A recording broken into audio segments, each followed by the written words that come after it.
the semifinals against Origin, we panicked a bit. We played the wrong champions, kinda, and that is what costed us the last 2 games. It's a tough thing for not only me and my team, but also Fnatic as a whole. Performing in this series against H2K and actually putting up a fight that we can kind of be proud of when we leave the stage is the most important thing for me.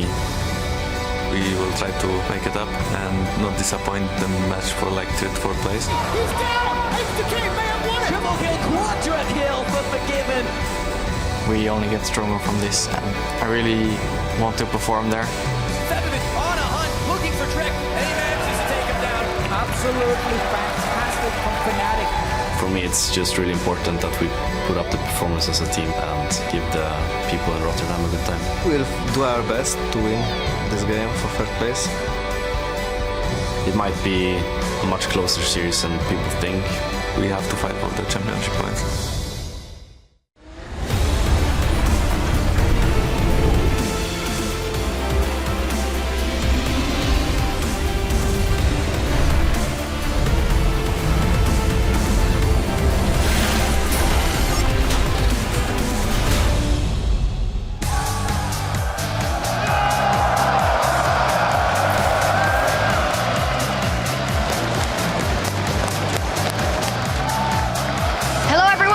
To the 2016 European LCS Spring 3rd place match. We've hit the road and are coming to you live from the Ahoy in Rotterdam, where earlier we saw the action unfolding here as we find ourselves at the Analyst Desk already. Hello everyone.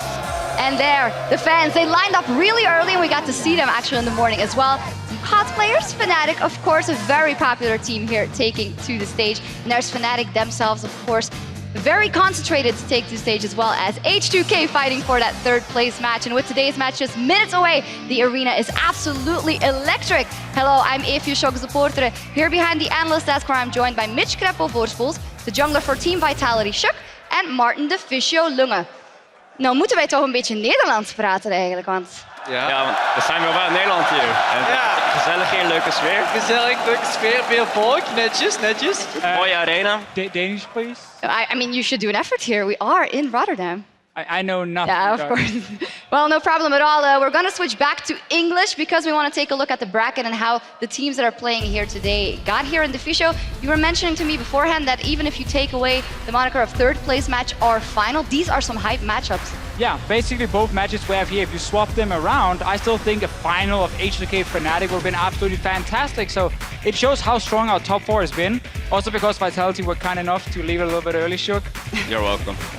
No, just kidding, of course. They would have done fine here as well. But these 4 teams are all fantastic.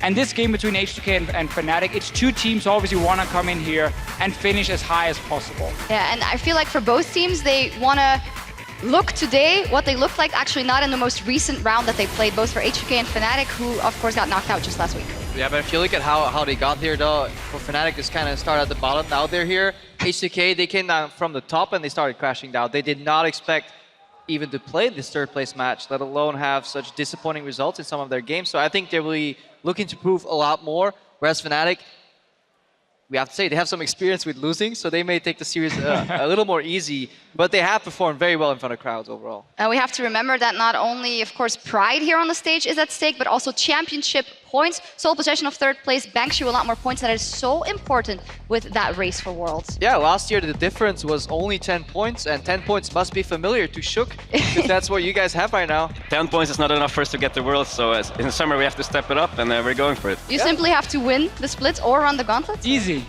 Easy, yeah. Well, it is only has been your first split. We'll see what Vitality can do. Then we take a look at the side selection as well for this match, and H2K is blue for all possible 5 games. That means that Fnatic also elected to be on the red side. Yeah, a little bit surprising with the way they've decided to pick sides here. H2K, I think they're just going straight for jungle picks as like the first one, because Jankos was not happy playing the Graves, obviously into Kindred and Italy, so I think they're looking for Kindred first pick and Italy first pick. A little bit risky, because I feel like the best player in Fnatic is Febivin. And if he gets counterpicked with Casterden, Zed, these assassins he can play, that can be scary for Rio in the mid lane. Yeah, we have to remember that FEBVN definitely stepped up in the quarterfinal and also had a good series in the semis. How much do you think that mid lane matchup will be of importance? I think if FNC gets good counter picks going this series, he's going to have a lot of impact on the game and maybe just snowball his team into vision control into the victory. Yeah, that's why I think it's really important for H2K that they make use of that first pick. In the last series, they kind of first picked Sivir for Forgiven. Gave up the Braum kind of a couple of games too, and then Forgiven, all he did was press R in the most random moment you could possibly do. So hopefully either he has learned how to use that Sivir for his team, or H2K have learned to just not put Forgiven on Sivir. In any case, a lot at stake here. And a reminder, after our series here in Rotterdam, we're going to head over to Las Vegas, Nevada for the NALCS's third place bout between Immortals and Team Liquid. Quick prediction maybe for that one? I'm going to say Liquid. I don't think Immortals has learned to play the patch yet. I'm going to go with Liquid too. Okay. I mean, I hope they don't pick 380 carries into a Maokai. Maybe they'll learn at least that much. But yeah, I'm going to say Liquid as well. Matt's going to whip out the Bard and just 3-0. Oh, it's Crepo talking about Bard again. Oh, again. Yay, nice meme. In any case, as always, you can also reach us on Twitter. Tweet at LOL Esports with the hashtag AskTheDesk.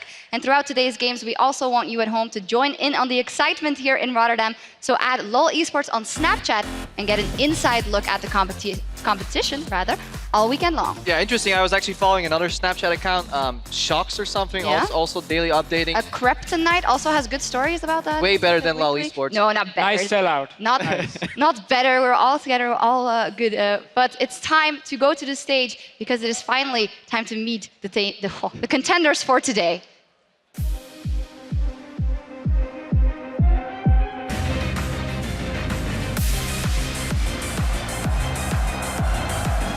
Good evening, ladies and gentlemen, and welcome to the 2016 European League of Legends Championship Series third place match. Vander's found his man, and Forgiven sent him packing. Odo's looking to go bowling, and he hits 3 on the back half. That is a massive wipe, and H2K are just gonna end it here. Starting on the blue side of Summoner's Rift, 2015 World Championship contenders, H2K.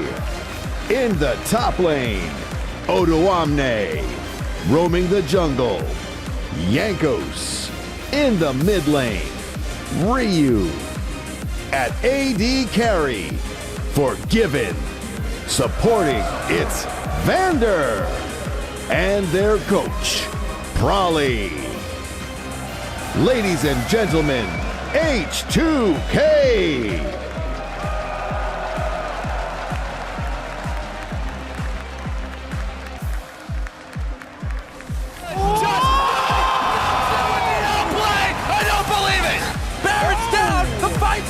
The double kill from FNC, and that has got to be it! Fnatic with the comebacks! Starting on the red side of the Rift, 2015 World Semi-Finalists and reigning European champions, Fnatic. In the top lane, Gamsu. Ganking from the jungle, Spirit. In the mid lane, Forgiven. Their AD carry, Reckless. His support, Clyde. And their coach, Daylor. Give it up for Fnatic. Let's hear it one more time for tonight's third place competitors.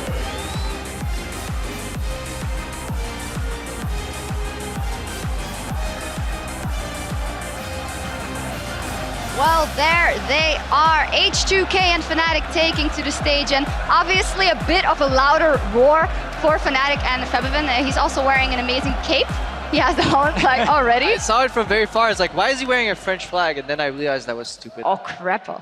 Was the other way tilted around. And Even for you, Crepo, that was really stupid. That was pretty stupid. it must be familiar also at World Semifinals when they took on the Coup Tigers. Fnatic also took the same setup in the round here and walked that stage, so at least they are. And then they lost 3-0. But you are on edge today. I meant to say that the circumstances must be more familiar to them. Shook, do you think that will help them in any way here? I think they're just going to go do their best. Like, they have experience on the world stage. Some of them are new in the team still, and they're just going to go do whatever they can do. And I think we have seen H2K, if we go to the other side, struggle a little bit under pressure. I feel like almost every time they have to perform, some of the players are not showing up. as an example, Forgiven has never won a playoff series, ever. I'm not saying it's because he's playing poorly or anything, but it seems something goes wrong with some of these players. Now they're here, of course, in the arena. It is going to be tough. I think it's very important, though, to have that kind of stage experience. LCS is one thing, but when you play in a big arena, and especially when your opponent is a crowd favorite, when you lose like one team fight, which you will, in this series, H2K will at least lose one team fight, the crowd's going to be cheering massively for Fnatic, and at that point, H2K need to make sure that it doesn't affect them, because if it affects them, they're going to lose another team fight, and then another one, and they may even choke out of the series. So mental stability is very important when you play in front of big crowds. And also with that in-the-round setup, that adds an extra element that you can see your competitors right in front of you, which you can't in the LCS. Talking about H2K and maybe not showing up at the times that it is most important. Obviously now another split where they did fantastic in the regular split. They ended in second place, but find themselves once again in third place. And again is the question, hey, that macro level play that is so crisp most of the time, how come it doesn't translate to this moment, and what do they need to do to make it click? So I personally think that getting better and better as a macro team is very difficult. Like once you are the best team in your region, it's very small things you will upgrade all the time, while every other team will scrim you and try and catch up and learn how you're lane swapping, how you're rotating on the map. So I think for H2K, they might start really strong, but then improving from there is very hard for them. Where other teams, it's more about player mindset. It's a player maybe stepping up individually, he needs to play a bit better, and then catch up in terms of macro, where you're learning from this one team you play over and over. And that makes it easier to go even with H2K coming into playoffs. And then suddenly we get these games against Origin where it's 5 games and it went both ways. Yeah, Shook, of course, with Vitality, you guys also have a good hold on the meta. Do you see kind of similarities between you two? And how do you think H2K should overcome that in this match? I think both us and H2K were ahead of the meta by far. Like we were rotation-wise, macro-wise, we were super far ahead of the teams, but everyone just caught up, and now it's super, it's super tight. But when it comes to picks and bans, though, I feel like both Vitality and H2K were a little unprepared for the 6.6 patch. Just in their approach, Vitality is a little more than H2K. That's why H2K is still around here. But still, from a team that we praised so much, I expected a little bit more from them in their previous series. So there are many reasons why they're playing the third place match. But I just really hope they kind of learn from their mistakes, show their flexibility, and have improved. Yeah, we will see. In that series versus Origin, they were actually only ahead in gold in Game 3, which was that game where they decided to pull out that old H2K style, or... That was a gift from Origin. Yeah, Origin allowed them to play it. Yeah, obviously very poor pick and ban phase for Origin in that game, set up for the beautiful rotation play we saw from H2K. We know they can play that style. I just want to see them not fall into the same problems they had last week, because again, if you walk into teamfights over and over as H2K, we didn't see the coordination, we didn't really see the synergy, and I feel like Fnatic will then have a chance in this series to beat them in teamfights. Do you agree on that one, Shook? I think it can go either way. I think Fnatic is a good team, H2K is a good team. Whoever is the strongest mentality is going to take it, I think. Sorry. In terms of junglers, though, from your experience playing against Jankos, what we saw in the previous match, that wasn't the top level of Jankos. So from a jungler that has actually played and scrimmed a lot against him, what makes him so strong usually, and what was lacking last week? Last week it was not Jankos. Like he was not really refreshing super well. He was not doing anything with any advantage he had. But this week I expected different Jankos, and I think he's going to go hard. And do as he wants to avenge himself. Yeah. And this also fits in with them picking blue side. In every single game, if you are H2K, try and get that Kindred and Italy for him, or in case it's a Graves with the other two bans, still you have a stronger jungle matchup, and he can then have an impact, because it's going to be a lot about these two junglers and then, of course, the mid laners. Yeah, Vander also said when he was on the desk the day after that Jankos really wanted to prove himself here up against Fnatic. The first time for the organization that they don't find themselves in the final of the LCS, and mentally that might also do something to them. And when we look at last week, something they really have to improve on is that pick and ban versus G2 and the priority they gave to some players. Yeah, Klai was just a little bit targeted in that series overall. A little bit? Just a tiny bit. It's like, yo, new kid, show us what you got. And sadly, he didn't get everything or had everything ready. So that could be another strategy right here.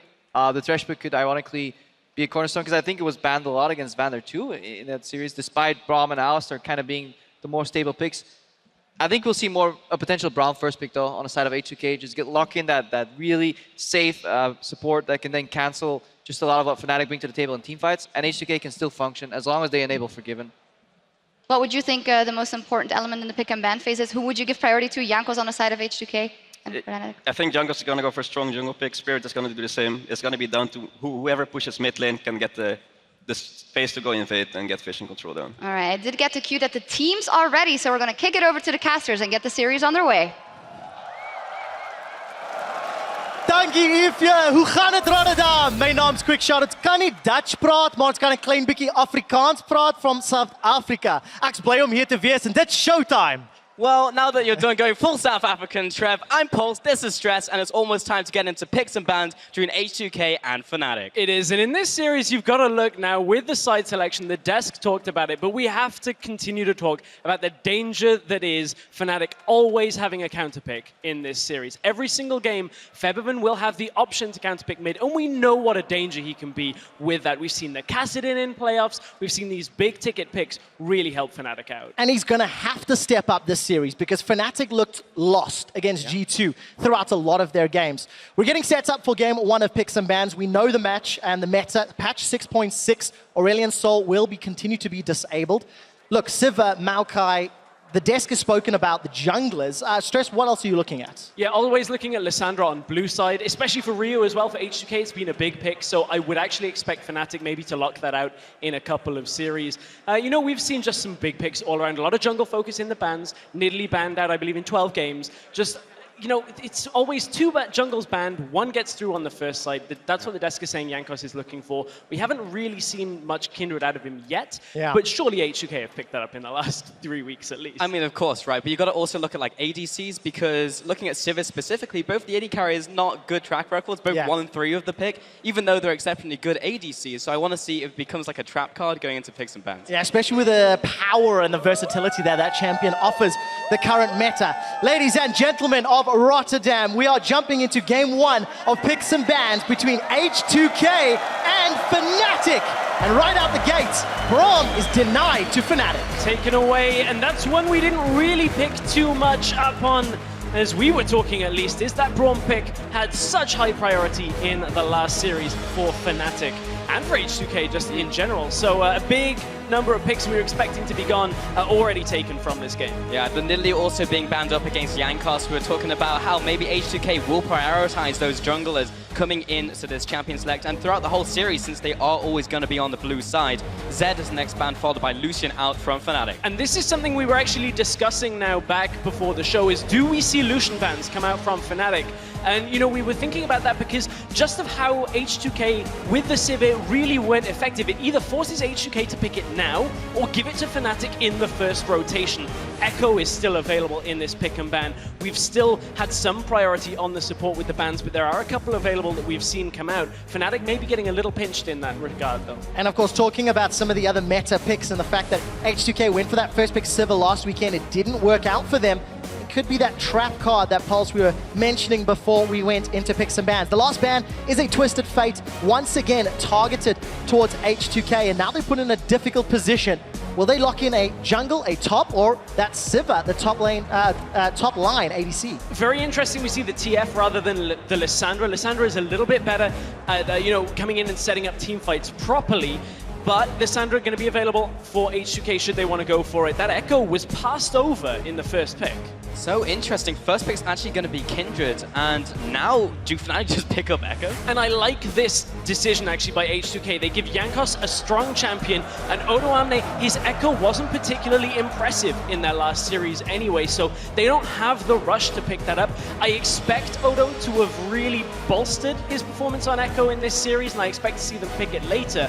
But as for last week, it wasn't great. That's actually real smart. So Gamsu's going to be picking up the Echo here. He did have a couple good games on that champion in the last series they played, though, and that's going to be paired with Trundle coming out as well. And now this you might look at and say, well, that's got to be Trundle support. That's got to be Echo top, right? Wrong. SKT earlier today, FLICKR pulled out the AP Echo mid. We've seen Trundle in both roles. Double flex coming out from Fnatic. They have the last pick in this game, and they will be able to decide those solo lanes later on in this draft. Very important being on that red side. It has somewhat taken me by surprise with the Lucian banned out, not picking Siva first rotation, knowing that Echo was up, Maokai was up. These are these top priority champions in that top lane. H2K have now got their backs against the wall. They've stolen away the Kindred. This was a champion that I want to see Jankos perform on, because he's only played 2 games all year on that champion and has trended away from it. And in the last few seconds, will steal away the Thresh and lock in that Maokai. So we're still sticking to the trends that the EU LCS has shown to be powerful. Again, H2K, though, are in a kind of a rough situation playing this dangerous game, because now you pick Maokai. The Trundle matchup is available. The Echo matchup is available. Not Both good. of these matchups are good for Fnatic, regardless of how they choose this to go. You can see Fnatic, they've decided their AD carry. There's still a lot of options available for them. Support not picked up unless that Trundle is going down there. Again, so much versatility now on the Fnatic side. Man, but you can just see the priority in where H2K lies right now because they're focusing it towards the jungle and not top lane anymore. They've done it again. I mean, this isn't, you wouldn't expect the Graves to go top, but it's another pick. That if something in this last rotation goes crazy and they need to abort mission, they can change it around. I'm expecting that to go to Spirit, though, with Kindred gone and the Nidalee banned away. This is his kind of champion. He can farm up for a little while, get massive damage and massive impact in fights. And now there is an opportunity for Jankos to try and take over some of this early game. We'll see if he can get his hands there. Forgiven, he's been pushed in the champion zone, but Sivir is available all the way down to the last rotation. If Forgiven wants to go for it, he went 1 and 3 during the semi-final against Origin, and instead will lock in Kalista. So it's going to go a slightly different route. Ryu, one last pick. It will be potentially blind pick, should be, and it will be that power pick Rise, which has come to fruition in the last 2 weeks. Yeah, that's going to be Rise going into the middle lane as well. So now we get to see where the puzzle pieces lie. No priority in Sivir in this entire draft. And keep in mind, Sivir up until this game was 100% pick and ban in the playoffs here in Europe. And neither of these teams want to take it. We know H2K struggled with it. They want the Kalista instead, a team-fighting AD carry. They've got a Maokai, they've got a Thresh. They're looking to pick people off, and now they've got some Rise for extra scaling.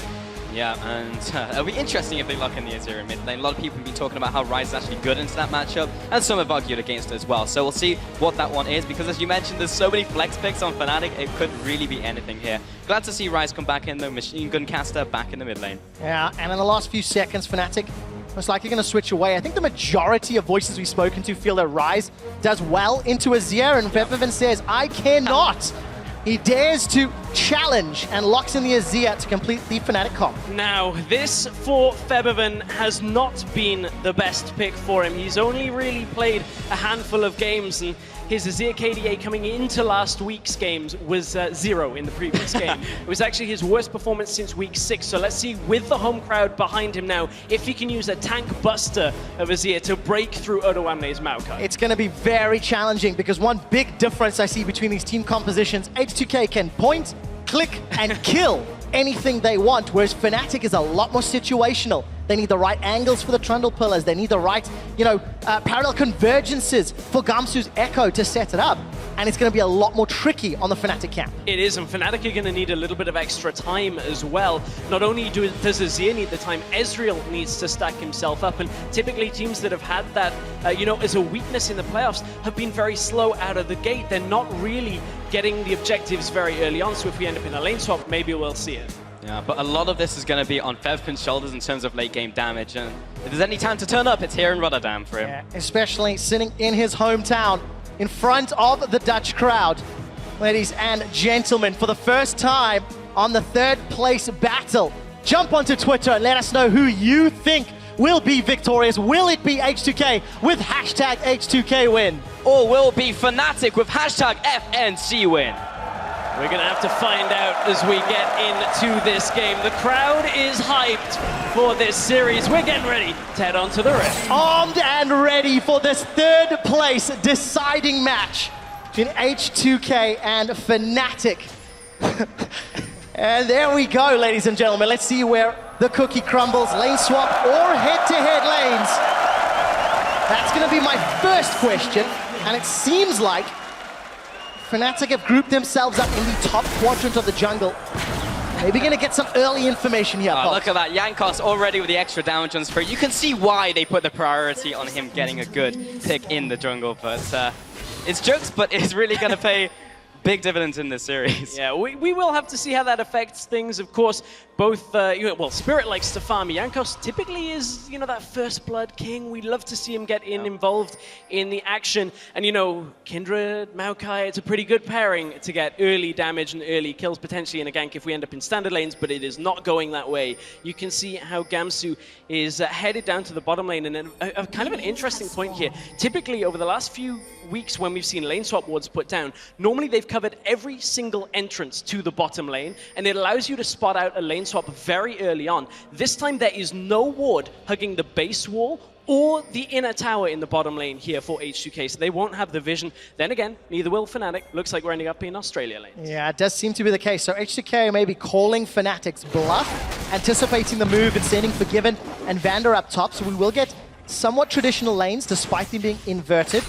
And also important to note, as we are early on, double teleports on the side of H2K versus no teleports in the mid lane for Fnatic. I want to see how H2K play the side lanes in the early game, because they were overly aggressive in their semi-final, and it was very sloppy and very messy. But in this kind of situation for H2K, this is where they want to be. We had Vander as a guest on the analyst desk last week, specifically talking about how Fnatic's weakness has been their bottom lane, getting caught out in standard lanes and getting pushed in. Fnatic like to drag their bottom lane to the middle lane very early on, so knowing Vander knows that weakness, look at how aggressive Vander is being, zoning Fnatic off the Krugs here, but he is taking damage in response. Yeah, it's interesting. Fnatic backed away from the Krug there just to try and push him away, and so Vander just straight up stopped them by himself in that one.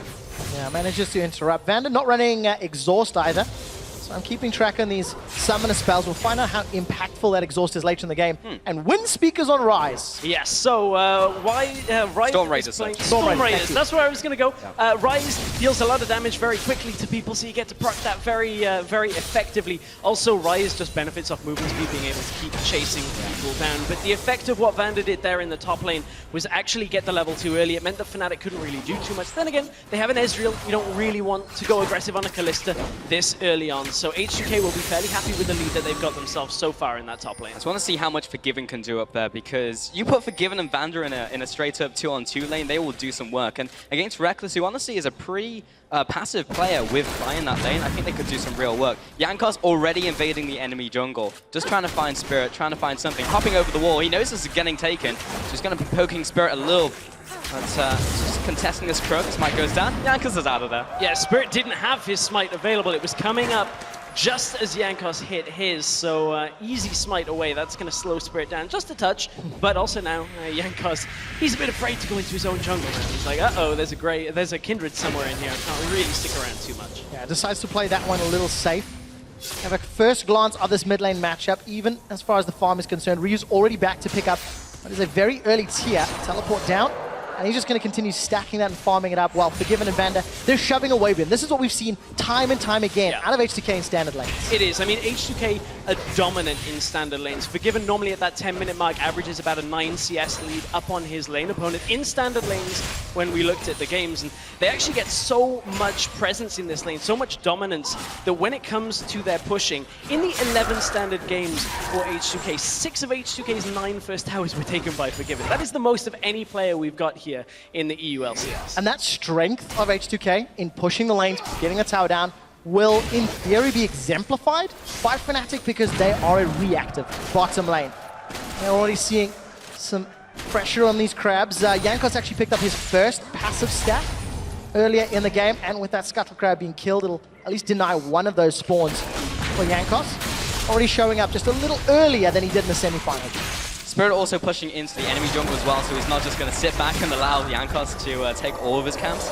And now he's just trying to track him through the jungle. So he places the first ward down. He's got the Razor Sharp buff, and they will be meeting each other here very briefly, you would think. He's now backing away. The problem here, though, is if Odo comes up and catches out Spirit in the jungle, there is a lot of damage on Jankos still, even though it's early on in this. Spirit, however, is going to find the time to recall out. Problem is, if Odo goes across, and Jankos somehow gets himself, Spirit gets himself away, Gamsu will get so much experience advantage down in the bottom lane. He's got a good lead as it is. There's that ward we just saw getting placed down from Spirit, so we're going to see that early information go over to Fnatic, so at least they have a general idea of where Jankos is. They know that he's in the top sides of the map right now. There's no crabs who's not going there, so he has two options. He either goes for his grump or he goes into the jungle, and Spirit knows this. And at this point, really, unless Spirit can get some presence on the top side of the map, which is why you can see Jankos here trying to at least track Spirit and see where he is, there's no real respite for Reckless and Clyde unless Forgiven and Vander recoil, because look at the advantage they've got. Look at how far up in the lane the H2K duo are sitting. They are really forcing Reckless to Q farm and try and get anything that he can, and it's got to a point where we're already 10 CS up for H2K. And we just caught a glimpse of Jankos again aggressively invading, trying to challenge for some of Spirit's camps, but on the side of the map where his duo is, enabling Forgiven and Vander to play as aggressive as they currently are. Jankos gone for the Skirmisher Saber, Spirit the Trackers, so first items completed in the jungle, or moving their way in that direction.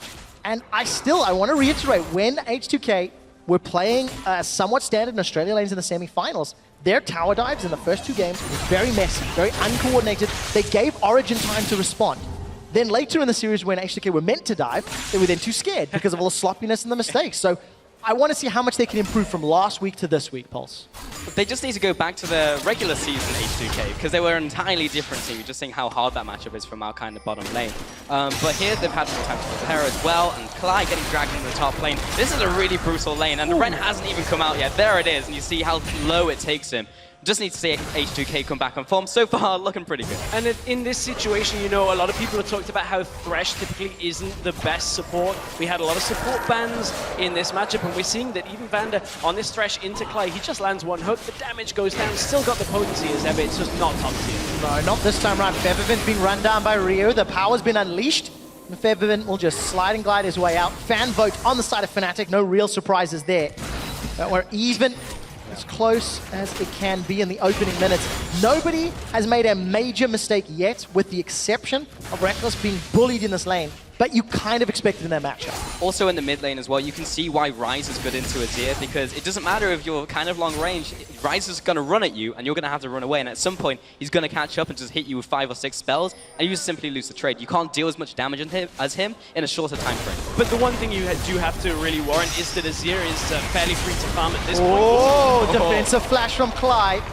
The Ignite wasn't thrown down though, so flash blown. Yeah, yes he is, Trust. Yeah, and there's been a fair amount of you know, presence when it comes to the damage going down onto Ryu, forced him back. Even used the teleport to come back. Feathervin is up in this lane by about 2 waves of creeps as well. So despite even going back himself, Febby is in a good spot right now. And to be honest, Fnatic need that. And this is what we were talking about. This relentless pressure in the top lane. Again results in the first tower in a standard lanes matchup for H2K going to Forgiven. Just push, push, push all day long. Get that advantage and crack Fnatic open. All right, cracking Fnatic open. Feathervin's used the Emperor's Divide, but Ryu's not locked in. Flashes over the pillar. The chase is coming in from Fnatic. Throws in the soldiers, and first blood to Fnatic. First blood from that middle lane. It goes over to Spirit, and that could be such a crucial part here, because Spirit, we know how much Fnatic are going to have to rely now on his damage. They've got an Ezreal still needing time. The Azir is still powering up. Get some of that earlier damage down onto the Graves and get yourself into the mix.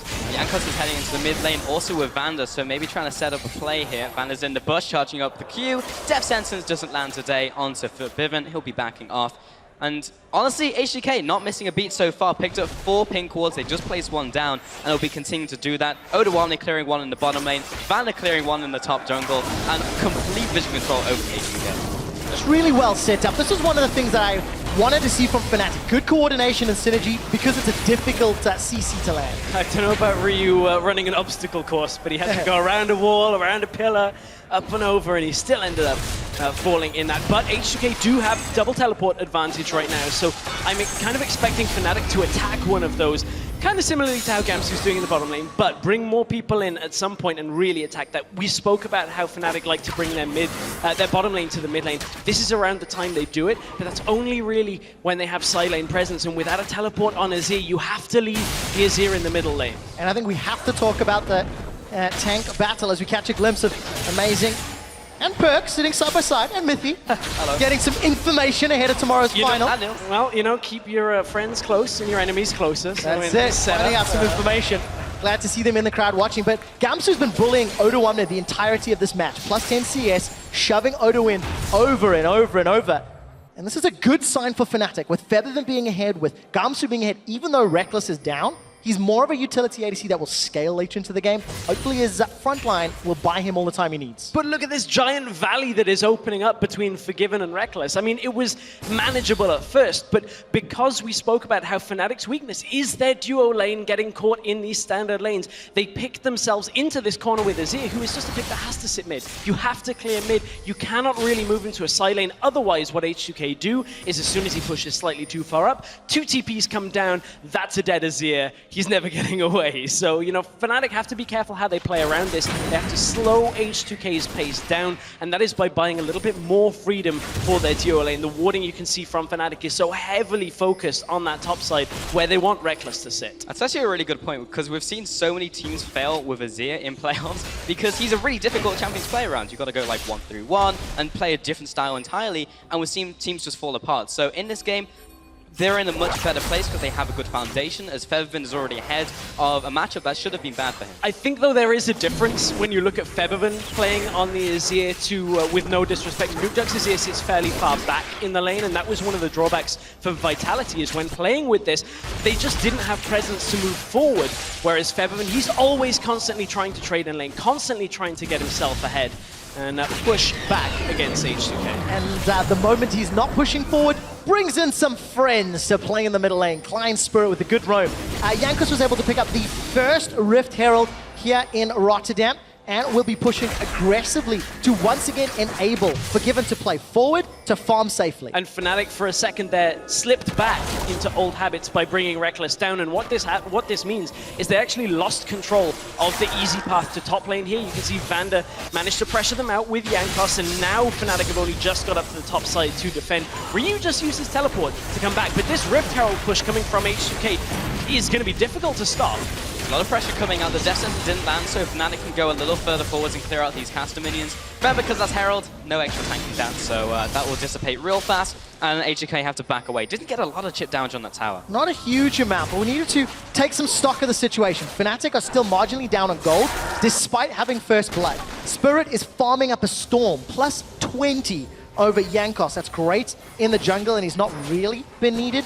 And then obviously the advantages for Febiven and Gamsu over their opposite. It's going to be an interesting mid-game with all these lane shenanigans, considering the power is in such different areas of the map. Yeah, for now it's going to rest a lot more on Forgiven's shoulders, and you know, it was so interesting, the discovery, which took me a moment to internalize when Tafisio was talking about this. Is like, Forgiven actually hasn't won a playoff series.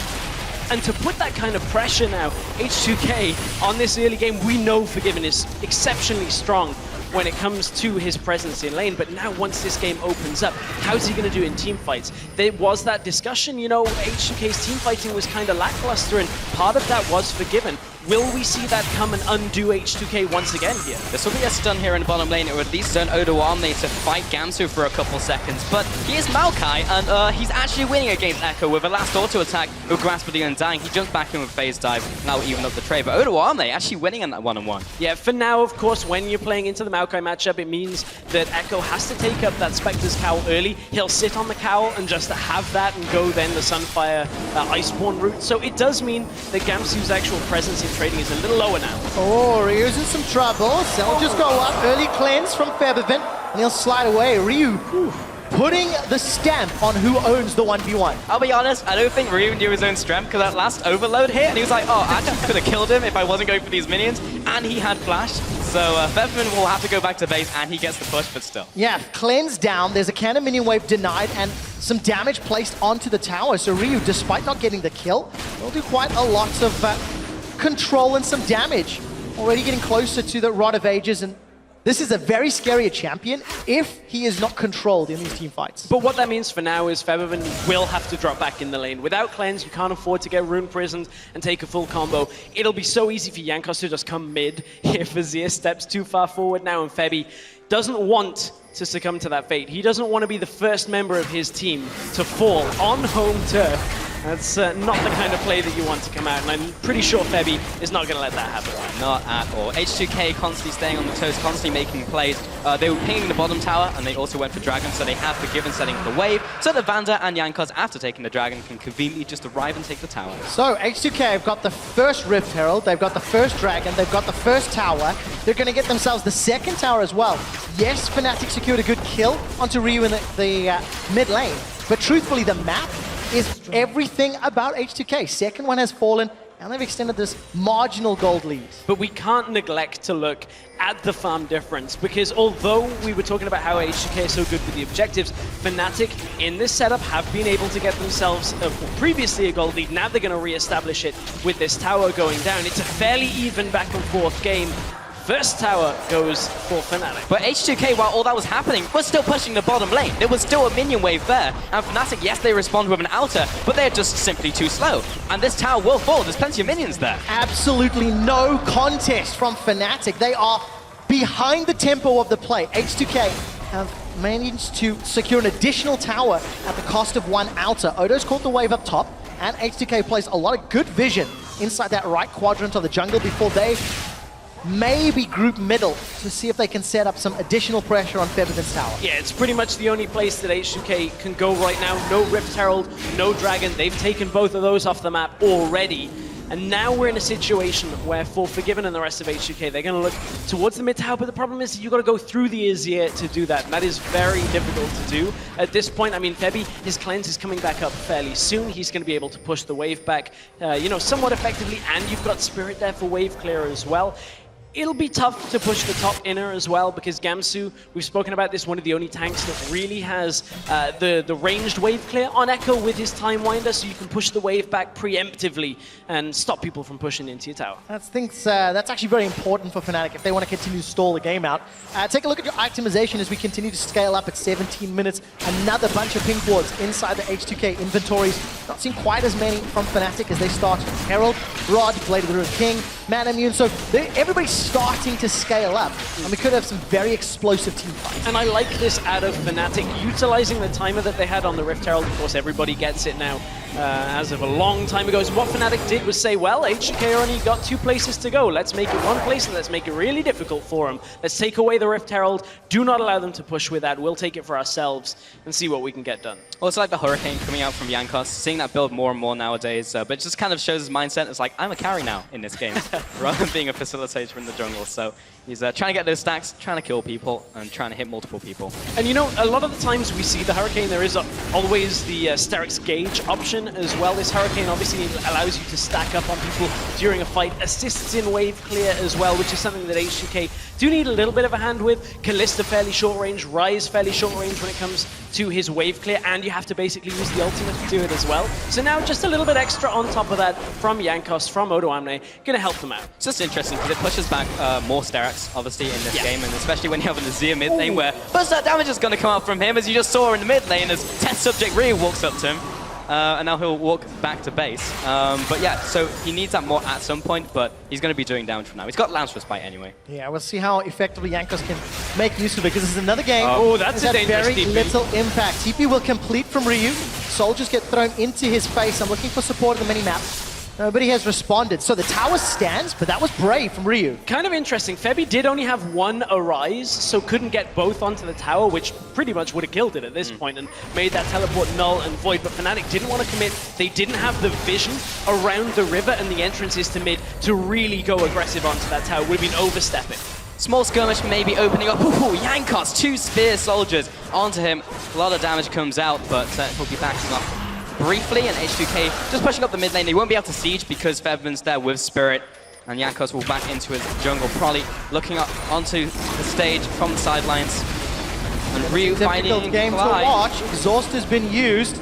Cly very much afraid of those overloads. Will throw down the summoner spell, so that's one of them removed if any shenanigans were to break out.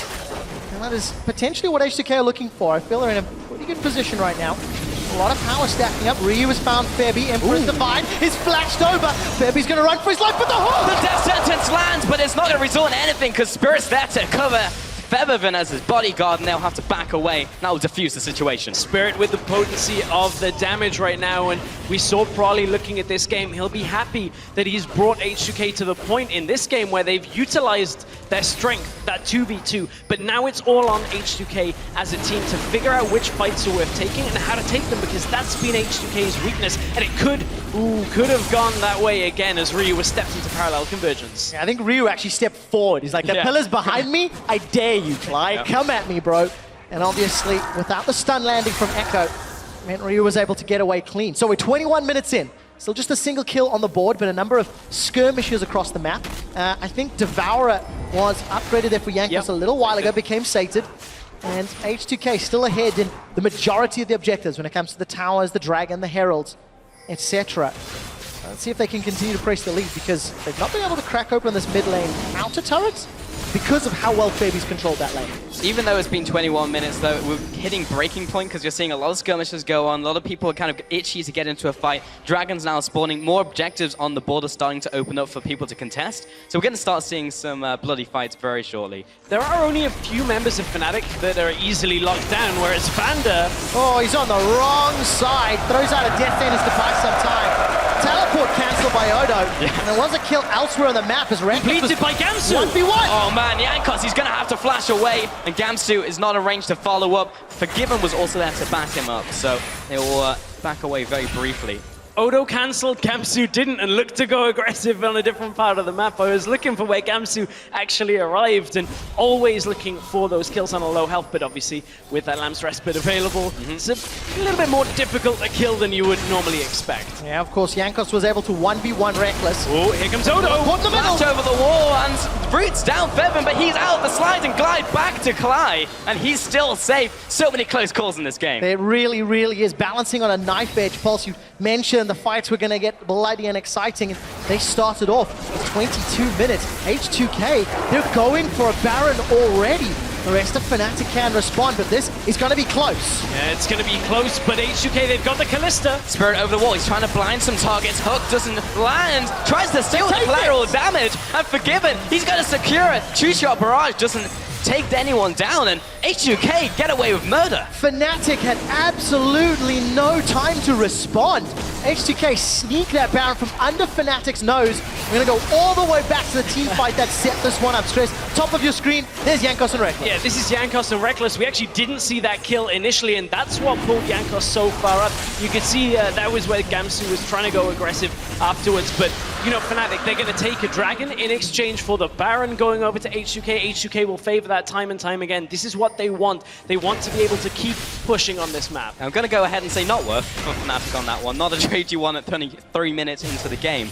And it was literally just from chunking down Fevin. You don't always have to kill your target to open up pressure on the map, and H2K identified that. And this is one of the signs to me in this series that H2K really are on the ball. I already feel like H2K are reading the map and the game somewhat better than what they were last week. Now, in that 5-game series, they were a little bit slower. Jankos is caught by the pillar.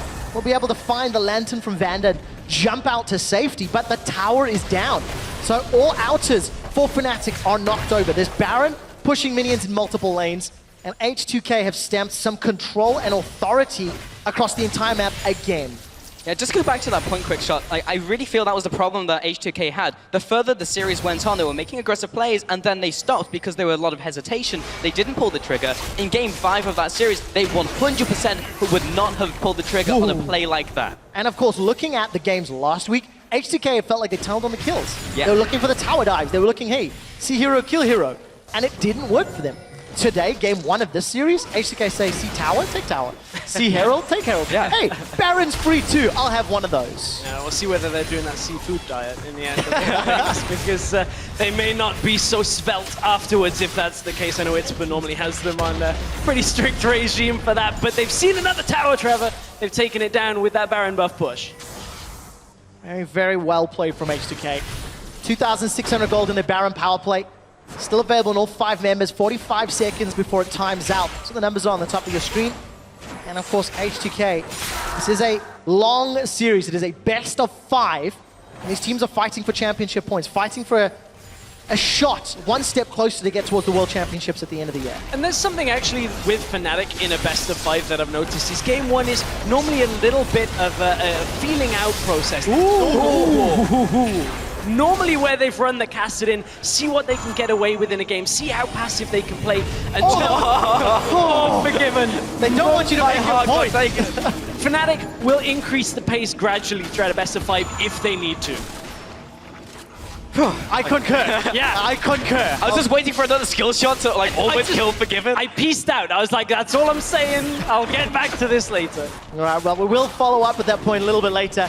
Because Fnatic have to play from behind. They've got a lot of wave clear with Echo, with Graves, the Zia, obviously a little bit from Ezreal as well. But another Baron makes it significantly harder to clear out those minion waves. H2K, both teleports still available. We've not seen any teleport plays. One of them was cancelled in the jungle, but that's something I'd like to see how H2K can unlock the deeper parts of Fnatic's map. And that's one of the things, really, is the only places that Ryu has really used his teleport is getting back to lane.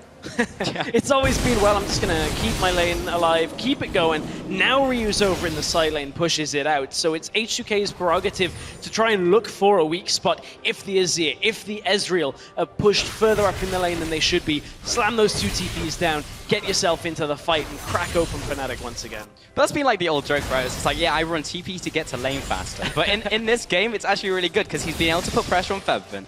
And while Febvin's still in a really good place, now we're getting into that mid-game and going back to some of the questions we're asking very early on whether Fnatic can play around the Azir correctly. That's what we're about to find out. But this has definitely been an H2K game where 3 kills in almost 30 minutes. Yeah, it definitely has been an H2K game when you look at it. But Fnatic, not to be outdone, have said, okay, well, we're going to slow your push by putting up the Azir Sun Disc in the middle lane, and I'm going to slow you down for a bit. All right, take stock of the time, and we'll find out how much time it'll buy Fnatic.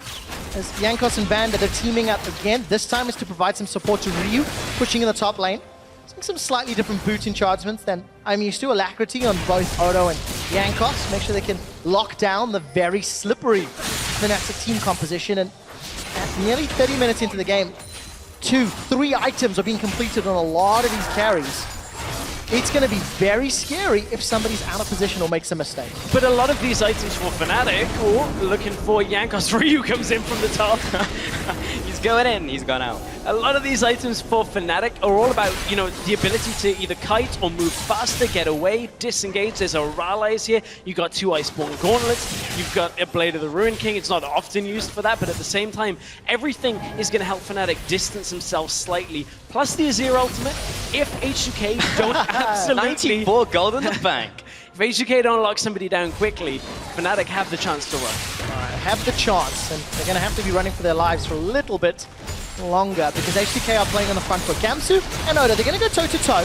Iceborne and Spirit Visage for Gamsu, but he does not want it. He instantly backs away despite what looked to be control and zoning earlier on.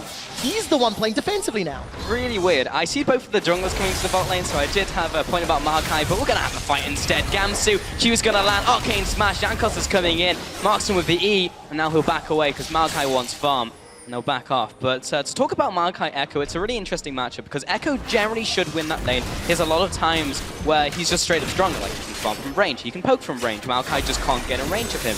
But then when you hit certain item break points, like when Odawame had a full item versus Gamsu, Maokai can actually trade against him. And then when Gamsu starts completing items, which is around about now, he should be able to trade back. So it's interesting he backed away from that fight. And the thing is, Gamsu, something which isn't always standard, he's actually completed the Spirit Visage before a Sunfire Cape. A lot of times, as I was saying, we kind of see them sit just on Spectre's cowl, so never really underestimate that. But it's the Dragon attempt from Jankos. Here comes Fnatic. Parallel convergence between Jankos has to dance of arrows over the wall. Vander looks for a death sentence, finds it onto Cly, but decides not to reactivate.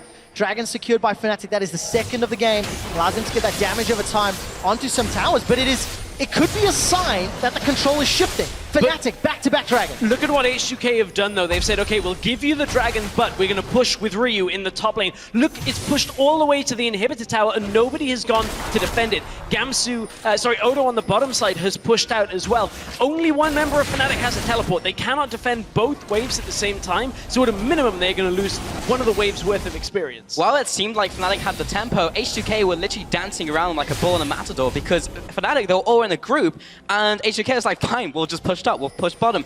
We see you going for Baron, but we have TP on Ryu. We can stop you if we want. And the other thing that, of course, pushing the side lanes is going to do is open up this Baron pit for H2K. They have so much more vision on the map with that present Spirit. Ooh, that's a lot of damage. Yes, it is. Out from Jankos by himself. He actually jumps over the pillar into 2 people. He knows that Flanders there with the Dark Patches to save him. And the teleport comes down for Odo onto the back line. But here comes Gamsu. Spirit, the low and not around. This could be trouble. There is a Callista on the the Baron, looking for the fight. Fnatic decide to engage. It's secured by H2K. And Forgiven will pick it up. Empress Divine comes out and Forgiven's onto him. They will be trading back. Vanda is fighting in the bottom side, but Jankos is the first to fall. Rhea's being chased after. Gapsu's coming in for the kill. They've traded back and forth, but Forgiven is still alive. He's flashed forward for Featherman, and Forgiven's taken him down. It's a double kill for Forgiven as Gapsu's trying to chase down Odo. 4 members of H2K are dead, only with the cost of 3 members for Fnatic. But H2K secured the Baron and the gold. Fnatic win the fight. Fnatic turn that fight around what looked like an almost certain Baron for H2K. Well, it was. It goes to them, but they've only got it on one person.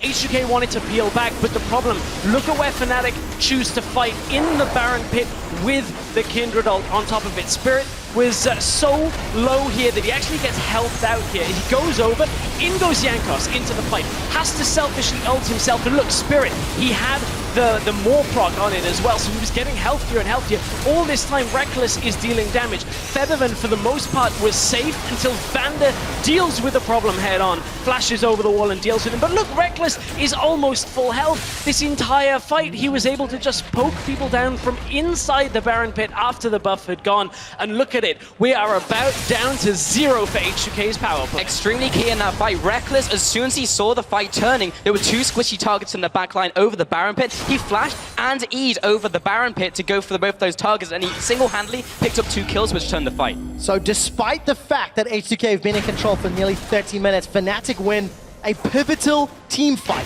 They are still down in gold, but it is very, very clear that Fnatic's team composition, when they find the right opportunities, can win a fight, and Spirit was low. He was very, very low throughout the entirety of that engage. So this could reset the entire map. Once again, it pushes later and later, more items, more scaling, which actually both of these teams will be very happy about. They will be. There's a Ryze on one and a Zir and an Ezreal on the other, and you know, from that Baron buff, all that meant was now Odo Amne will have the Baroned up minions, and he really wants to be away from the rest of his team, so it means the rest of H2K's push is actually diluted somewhat if he chooses to go to the side lane. He doesn't have his teleport available right now, so that option is a little bit risky, a little flimsy, but H2K want to play multiple lanes, even to the point where Vanda has opted for a Banner of Command because he knows it's going to be difficult for Gamsu and Featherman to clean that out. Only one of them can with that teleport, and H2K playing around the parallel convergence. They don't want to get locked down in that. Also playing around just having one person with Baron is hard for them because they, as you mentioned, they want a 1-3-1, but they have to group as 5 to try and utilize that on Odo Amne. And because it's awkward because he's the tank, he's not really the split pusher. If he was on Ryu, maybe it'd be better, but this is a really unfortunate situation. So they're caught in the mid lane where they're just like, well, we have to do something, and it's like Sundisk, and then they just stand here and play Aaron. Yeah, Febby's like, what's the time? Oh, time for me to put this up. Like, my passive's up, I got this, guys. And look, even Febby's starting to deal damage to Odo now. This is one of the strengths of the Azir. You break through the tank line very efficiently, and if you don't get taken down, those Sand Soldiers just keep going. Ryu looks to be taken down. Vanda throws out the lantern and saves Ryu's life. No cost of summoner spells yet, but Fnatic playing very aggressive, very forward, and they continue to put pressure on this middle lane while Gamsu has backed away, as have the rest of Fnatic. But that situation is exactly what Fnatic want. Everyone grouped up so Rekka can land poke, Featherman to land poke, and H2K get punished. But Gamsu has to go bottom lane. The Bannered minion is down there in that bottom lane, stacking up a wave, and Gamsu actually not too bad at clearing it once it was already dropped fairly low by the minions in the wave previously, and now H2K have their opportunity to continue to push. But Fnatic will be constantly looking for decent areas to fight. Both teleports are about up from H2K, so it's their sort of time to divulge which lanes they want to go to, which exactly parts of the map do they want to pressure. So the last dragon was quasi-contested. Jankos tried to steal that one away or sneak it away, and Fnatic were having none of it. They brute forced him out. That's 30 seconds away from the next dragon spawn, and of course Baron will be up in about 2 to 3 minutes time. Forgiven's gone for a lot of sustain on this build with that Bloodthirster Blade, as well as the Mortius. And of course Reckless with the QSS and basically a fully stacked Ezreal build. Has a lot of poke and kite in his utility, as long as he's got some mana to play with. So keep your eyes on that mana bar when this next fight breaks out. This is going to be a pretty important game, though, for the psyche of Fnatic when you look at their previous results with Azir. They are 0-2 this split with Azir for Febiven.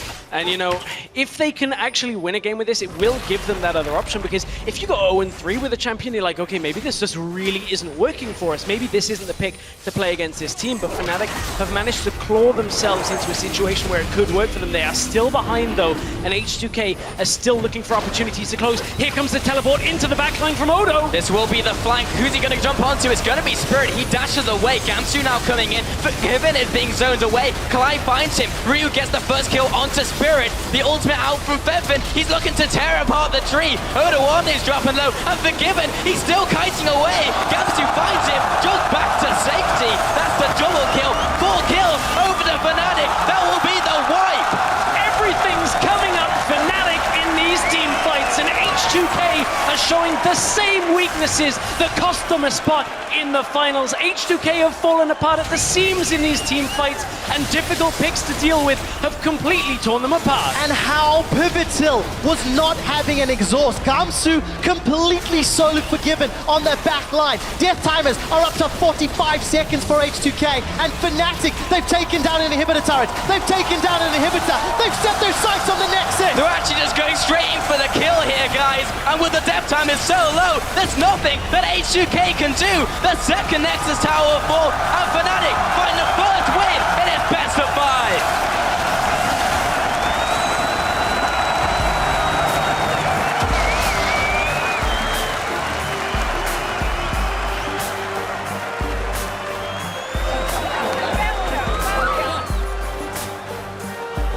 Fnatic had to dig deep for that one. A sly grin on the face of Febiven as he turns to his teammates, and they punish H2K in that engage. They punish H2K with a better reactive fight. Much better team fights. 2, integral fights to winning this game. The Baron fight and then the final fight of the game. It looked like H2K were in a good position to fight. They get the teleport from Odo into the backline, onto the carries, but it's Gamsu. Messes up the entire fight and manages to deal so much damage. So incredibly annoying on this Echo. Can't actually kill him in that kind of setup on the matchup. And man, Fnatic, even though H2K had such a crisp opening, Fnatic come up big at the end of the game. What a way to take a game though, being down throughout pretty much the entire game, constantly losing objectives, H2K pushing them all over the map. Looks like they were dancing around them, and it's like, oh, no, it's going to win the team fight and just win the entire game. And if you actually step back and you look at it, despite the fact that H2K had the tempo, had the control, the lead was never bigger than about 3,000 gold, 4,000 gold at the max, and that was 35 minutes in after a Baron. So yes, H2K were controlling the game, but they were never in absolute control to shut Fnatic out. And what I've noticed from H2K in general throughout this playoffs run is they are exceptional at the first 20 minutes of the game. Okay, you could argue they were fighting a little too much in the first couple of games of playoffs, but they have a plan. They come in with a plan and they can carry that part through, but when it comes to their own decision-making, they somehow just can't get the right fights and it undoes them. Yeah, that is the case. All right, that's it from us. Let's head over to the analyst desk and find out what they have to say about Fnatic's first win. Thank you so much, Quickshot. Indeed, Fnatic making it in that first game, even though it didn't look great for them. Start everything off with in the picks and bans, though, that Lucian ban. What do you guys make of it? Was it trying to bait out the Sivir? Then they came out with the Ezreal pick to maybe contain it before it even came out. And what, in the end, did it net them? I think they did try and bait out a little bit the Sivir pick, or they said, okay, Forgiven is probably not going to play it after he lost so many games, so we expect him to play Lucian. Therefore, we banned away. Ezreal, to me, was just a very safe option. The safest of basically all the AD carries. We know Rex like to sit back and play very passive in the early game, and therefore, if he had picked a Sivir and a Kalista would have gone in against him, he would have been absolutely destroyed, even more than he actually already got destroyed. Yeah, I think they just wanted to deny Forgiven from getting Lucian, because when he gets Lucian, he just pushes towers down one by one, and it just opens the game for H2K. Yeah, and H2K in standards lanes, in a game where you're playing tanks in the bottom lane, 1v1ing, mid lane is generically just farming away. A way to break open the early game can be your bot lane if you can translate that tempo to the rest of the map. But H2K kind of failed to do that, and that's why the game felt like it stalled out very long after that first blood. It did. We are going to take a look at that first blood, though, and as you said, they were able to push in. They got the 2 versus 2 in the top lane, and the tower fell fairly quickly. Let's run it through. Yeah, so obviously they win the 2v2 top, and then mid lane. Mid lane happens, Ryu is hugging hit the wrong side here. I think he should be hugging the bot side. Like he doesn't see where the enemy is right now, so Forbidden gets a really good ult onto him. And we can see it right here, soon. Yeah. And like his dual lane has just left. First of all, he doesn't flash disengage because he doesn't see anyone. There's a pink ward on that side. But when Azir goes aggressive there and you have no vision on top side, I feel like you have to play it safe and just flash instantly, so you don't get into that situation where they can then follow up with more CC and damage. Yeah, and honestly, that was one of those plays where I think Ryu in a comfortable environment may just flash that wall immediately. A player that I had my eyes on overall in the series was Vander, because in that lane that they were convincingly winning the Thresh Kalista into Ezreal, I think they could have poked out Klai a bit more. I think at certain times when Vander hit a hook, he felt some hesitation to immediately put that box down into Flay. I remember the instance in mid lane. And then in the kind of game-turning fight around the Baron, Vander went a little bit deep to look for the play on Febiven, and sadly in that moment it was the wrong decision. So I just really wonder how that's going to affect H2K as a whole, the way they lost this game. Just what I want you to keep your eyes on here is after the Baron starts later on, just when Vander flashes over and goes for the Azir here, because it all starts very well for H2K with some poke, and then they start a Baron with Kalista, so this is all a good setup. Obviously, yeah, and H2K has been having good Baron control, good river control, and they have almost all the tools they need to win the game. And then we get to late game and these kind of fights start. Yeah, fight comes in, like Fnatic contests from all angles, but then H2K, they make the mistake of over-chasing here. Like, Azir is doing so much work, but then he gets out of the fight over the wall top, and look what Vander does here. He goes for the aggressive flash chase instead of peeling down and dealing with the threats in the backline or potentially the full HP Ezreal. Reckless jumps over, Forgiven's forced to flash in and chase, and suddenly that fight that looked oh so good for H2K starts going downhill. Yeah, it looked like, and you guys mentioned as well, before that fight happened, that H2K had built up a lead, but they were playing with almost too much respect in the matchup versus Fnatic. We know that it is a slow meta, but they could have pulled the trigger earlier, and it came to bite them because here they hang on, but then in the end game team fight, Fnatic totally aces them and ends the game. We can take a look at that replay as well. Should they have been more proactive in the mid game, and how should they have done that, Shook? I think with a Kindred pick, you should focus more on the early game setups. You have double TP with the Kindred. Kindred has to go inside the enemy jungle, get deep wards down, TP on them, dive them, get a tower. They should just tempo play more. Yeah, and we can just let their team fight run here because, in my opinion, H2K should never get into this situation in the first place. Once they take the tower, 2v2 top lane, they kept playing on top side because they wanted the 2v2. They kept just pushing further for another tower. It's very slow, but it's very safe. I would much more prefer if they actually went bottom side there to get dragon control, because normally it's not very sexy to play around dragons. European teams don't really like to do it that much. But when you have no siege, and when you play into a comp that's going to outscale you, I think having control over early dragons is actually very underrated. So had they gone bottom side with the Kalista and Thresh, they would have taken bot tower, take the first dragon, and start the snowball, basically. It was one dragon for H2K at like 30 minutes in and 2 for Fnatic, so there was obviously no 5 dragons. We are looking at a lot of mistakes here from H2K, but at the same time we have to praise Fnatic because they play kind of their signature style that got punished so much throughout the split, where it's a little bit slow, you know, the Ezreal pick, but they're finding ways to make it work, I feel, in playoffs, especially in front of like some of the bigger crowds. They just play their own style, calm and collected. The other team is a little bit more passive than people expect it to be, and somehow it works to get into the late game. I do want to see a challenge, though. I want to see what happens when that pressure from the Thresh Kalista lane gets put up and really goes across the map, like Defiso says, swap around, maybe in the next game. Shook, is this, when you watch this first game, is this the Fnatic you felt you played against when you lost? I think Fnatic is a team you have to go super aggressive against. Just don't let them scale up. They like playing the late game, so go for early plays, get them where they're sort of weaker, and just attack them. All right, well, that was game 1. I didn't ask you guys for predictions, actually, in the beginning, and you said, well, few. After this one, do you dare give one, the Fisho? I mean, originally I was like 3-1 either team. No, you didn't. Okay, H2K at first, so it can still happen. But I mean, look at this game. I actually don't really trust in H2K too much as a team playing these very important games right now. I think they are too slow in the way they're playing. The shot calling, they're too passive. So I actually think Fnatic right now looks like the better team, but obviously it's only one game so far. Foregone conclusions, go. Yeah, like in short, 3-1 coming into the series for H2K. Provided they fix their issues. I thought Jankos was going to show up, Vander was going to show up a lot more, but they seem a little shaky. And then I think H2K is a team that gets affected a lot by losses, sadly. So I think Fnatic may actually have to take a very important step towards winning this series. I also think Fnatic is going to have the edge now because of this win. H2K is indeed going to have mental problems, I think, after this game. They're like a bit down, I think, after losing this game. And yeah, I think Fnatic is going to win it. Well, we will see what happens after Fnatic's win. To start the series, the pressure is now on H2K to tie things up as we approach game 2. We'll see you back here in just a few minutes. Armed and ready for this third place deciding match between H2K and Fnatic. The chase is coming in from Fnatic, throws in the soldiers, and first blood to Fnatic! Ree is being chased after, Gaps is coming in for the kill. They've traded back and forth, but Forgiven is still alive. He's flashed forward for Featherman, and Forgiven's taken him down. Nice. Kindred. I'm moving. Nice. They can end the game. We can end the game. And Fnatic find the first win in its best of 5. Hey guys, Jat here with Teamfight Breakdown. In this series, I review one major teamfight that happened in the last week of pro play. Check out our latest episodes on YouTube and tweet hashtag TFBD if you see a great teamfight you want us to break down. And this is where things get really crazy.